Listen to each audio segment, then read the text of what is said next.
You open your fridge, you grab a carton of milk, a container of yogurt, or maybe some leftover food. Then you see it, that little date printed on the package, yesterday, or maybe last week, and suddenly you have a decision to make. Do you eat it, or throw it away? For most of us, the answer seems obvious. The date has passed, so the food must be expired. Right, not necessarily. In fact, there's a good chance you've been misunderstanding food date labels for years, and that tiny number on your food may not mean what you think it means. Let's start with something surprising. When you see a date printed on food, there isn't always a universal meaning behind it. You might see words like best by, sell by, use by, or simply a date with no explanation at all. And these aren't necessarily saying the same thing.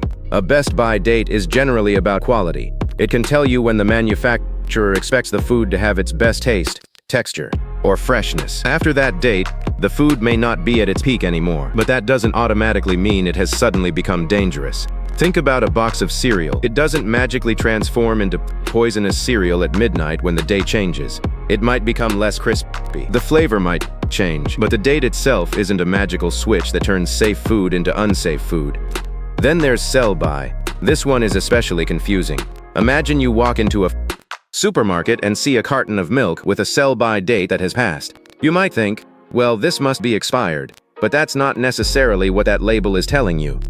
A sell-by date is generally intended to help retailers know how long to display a product for sale. In other words, it's often more about the store's inventory than a countdown clock for the consumer. The supermarket can use that date to manage its stock and make sure products are sold within an appropriate period.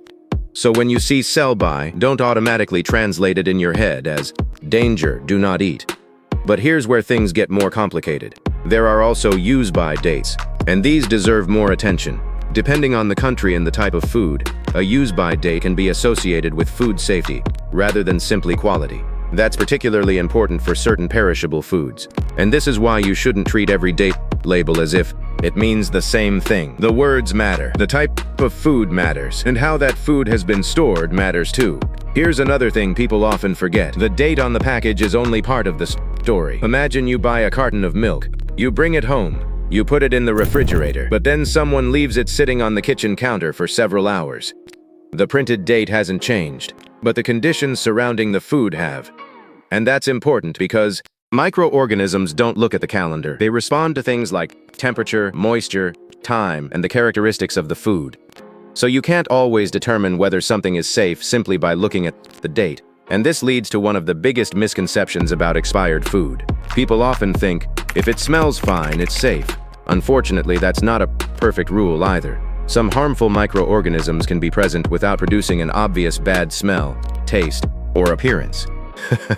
So your senses can sometimes help you notice spoilage, but they shouldn't be treated as a guaranteed safety test. If food has obvious signs of spoilage, such as unusual mold, strange odors, damaged packaging, or an unexpected appearance, it's generally a good idea to be cautious. And for foods where safety depends heavily on proper refrigeration or handling, storage history matters enormously. So why do we even have these dates? Part of the answer is surprisingly simple. Food manufacturers want consumers to know something about the product. They need ways to communicate freshness, quality, shelf life, and in some cases, safety. But here's the problem. Over time, consumers have often turned all of these different labels into one simple idea. The date has passed, so the food is bad.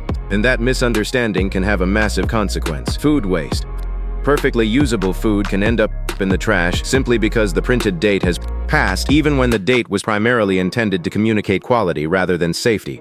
In other words, sometimes we're throwing food away because we misunderstood what the label was actually trying to tell us. And there's another reason this gets confusing. Different countries have different labeling systems and regulations. A phrase that has one meaning in one market may not be used exactly the same way somewhere else. So if you've ever watched a video from another country saying, "Never eat food after the expiration date," or the opposite. Expiration dates mean nothing. Be careful. Neither extreme is a good universal rule. The correct answer depends on what the label says, what type of food it is, how it was stored, and the food safety rules where you live. So the next time you open your refrigerator and see a date that's already passed, don't panic, but don't blindly ignore it either. Instead, ask 3 questions. What does the label actually say? Is it best by, sell by, use by, or something else? What kind of food is it? A dry packaged food is very different from a highly perishable food. And finally, how has it been stored and handled? Because a date printed on a package can't tell the entire story. So, have you been misreading expiration dates? Maybe, but the bigger lesson isn't that expiration dates are useless, it's that they're not all saying the same thing. A tiny date printed on a package can represent quality, freshness, retail guidance, or, in certain circumstances, food safety. And once you understand that difference, that little number on your food suddenly becomes a lot more interesting, because it turns out the food wasn't necessarily the confusing part, the label was.